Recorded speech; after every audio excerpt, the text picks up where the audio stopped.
Le soleil venait à peine de se lever dans le quartier de Ndiarem. Dans la petite maison familiale, Malik repassait soigneusement une robe élégante.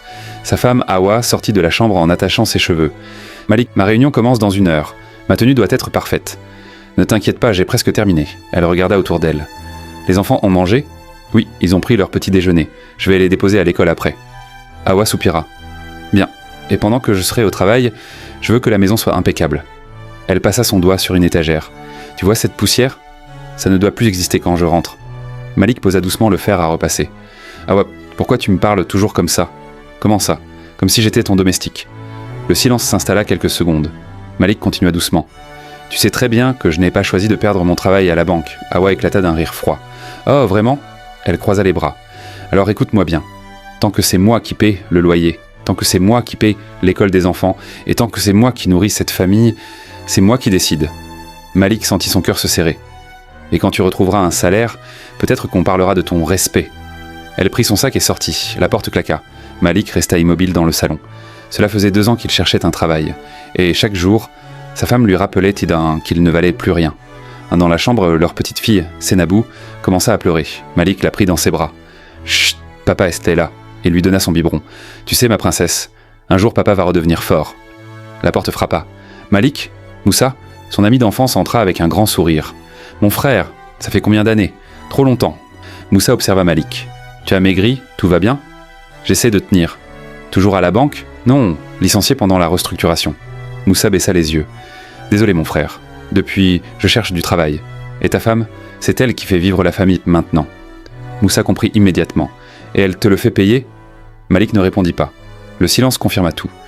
Moussa se pencha vers lui. « Écoute-moi bien. »« Oui. » « L'entreprise de mon père cherche un responsable commercial. » Malik releva la tête. « Sérieusement ? » ?»« Oui.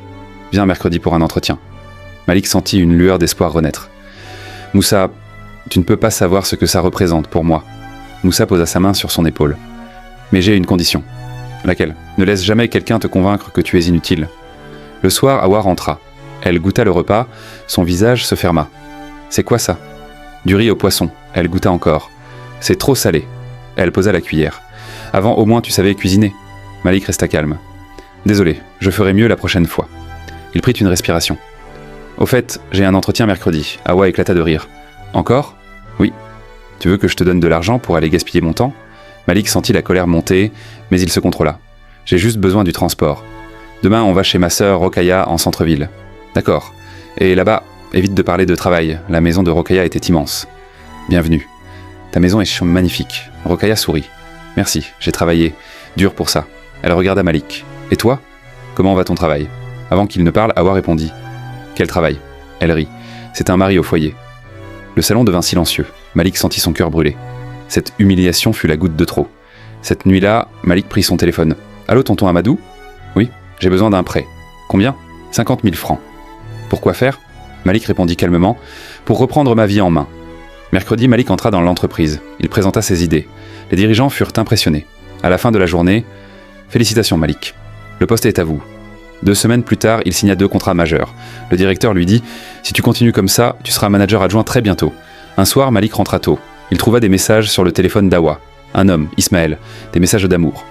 Quand Hawa rentra, Malik demanda « Qui est Ismaël ?» Elle répondit froidement « Quelqu'un qui sait encore être un homme. » Malik la regarda. « J'ai un nouveau travail. Une promotion. Un salaire. » Puis il dit calmement « Mais toi, tu m'as trahi. C'est terminé. » Le tribunal donna la garde principale de Seynabou à Malik. Hawa signa les papiers en pleurant.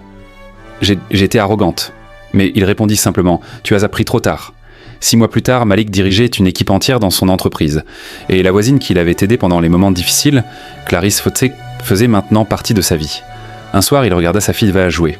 Puis il dit « Quand on perd tout, on découvre qui on est, vraiment. » Si cette vidéo vous a marqué, abonnez-vous dès maintenant pour ne rien manquer de nos prochaines histoires puissantes. Dites-nous dans les commentaires de quel pays vous venez et partagez votre opinion. Qu'avez-vous ressenti en regardant cette vidéo ? Vos réactions comptent et peuvent inspirer toute la communauté. Interagissez, commentez et laissez votre voix se faire entendre. L'histoire de Malik nous montre une vérité souvent ignorée mais fondamentale. Dans la vie, le respect ne se demande pas, il se mérite. Et l'un des piliers de ce respect est la stabilité économique et la capacité à subvenir aux besoins de sa famille. Malik était un homme bon, aimant, patient, mais lorsqu'il a perdu son travail à la banque, quelque chose s'est effondré autour de lui.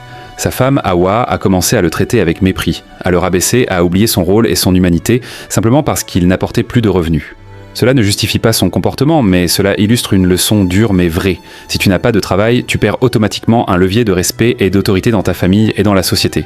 Chaque homme doit comprendre ceci. Être sans emploi, c'est donner à d'autres le pouvoir de te manipuler, de te contrôler et de te rabaisser. Même si tu es courageux, patient, loyal et aimant, le vide économique peut être interprété comme une faiblesse. Et certaines personnes autour de toi, même celles que tu aimes, peuvent en profiter de cette faiblesse pour imposer leur volonté. Malik a été confronté à cette réalité.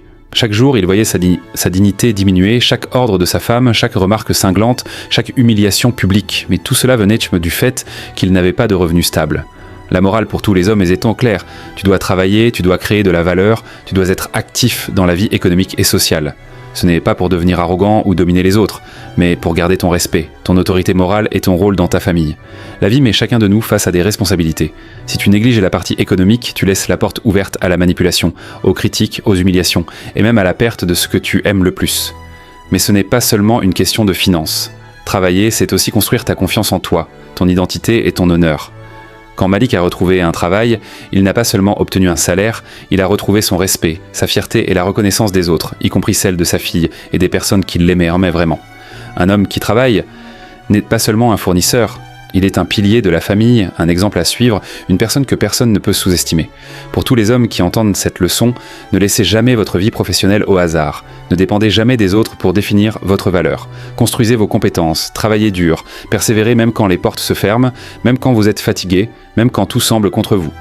Parce qu'au moment où vous êtes absent du terrain économique, vous perdez automatiquement votre force morale et votre influence, et parfois même votre dignité. Cela ne veut pas dire que toutes les femmes vont être mauvaises ou manipulatrices si leur mari traverse une période difficile. Mais l'histoire montre que la faiblesse économique peut être exploitée par ceux qui ne respectent pas la patience et l'amour. Donc la responsabilité est double. Trouver un travail, progresser dans votre carrière et vous assurer que votre famille respecte votre place et en même temps apprendre à reconnaître les relations toxiques qui profiteraient de votre faiblesse. Un homme doit avoir la rage de réussir, non pas seulement pour lui-même, mais pour sa famille, pour ses enfants, pour préserver sa dignité. L'histoire de Malik nous apprend ceci. Un homme qui travaille avec constance et détermination, même après avoir été humilié, peut rebâtir sa vie, regagner son respect et créer un futur stable pour lui et sa famille.